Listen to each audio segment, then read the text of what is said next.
Thank you, Mr. Speaker, sir.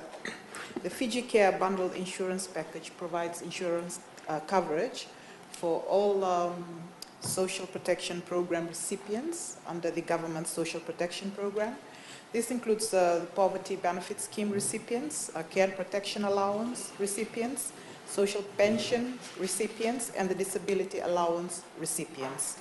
The coverage commenced from the 1st of August 2018, and what it does, Mr. Speaker, say that it covers the recipients for life-term benefit for persons under 70 years, and that's to the tune of up to $3,000.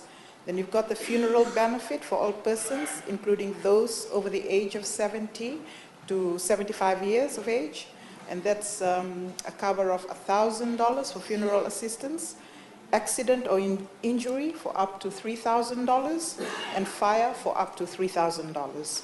Mr. Speaker, sir, as of 1st of January 2019, the number of payouts from this insurance package, about over 1,000 recipients have, well, the families of recipients or the recipients themselves, in the case of fire and injury, have received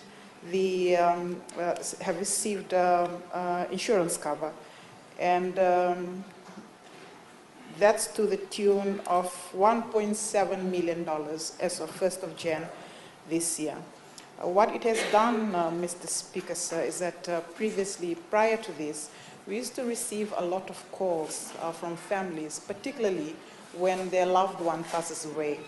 When they die, especially those who are receiving social protection from the ministry, they would call us and ask for help, for funeral assistance, or to help them in relation to the hardships that they face when a loved one passes away. So this insurance scheme has become a lifeline for most of these families.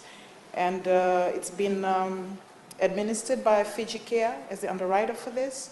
And I must say that they're very efficient in the way that they deal with applications. The ministry's district offices all around Fiji, they help these families when the recipient dies, in assisting them to fill out the necessary forms and to communicate it to Fiji Care. Thank you, Mr. Speaker, sir. I thank the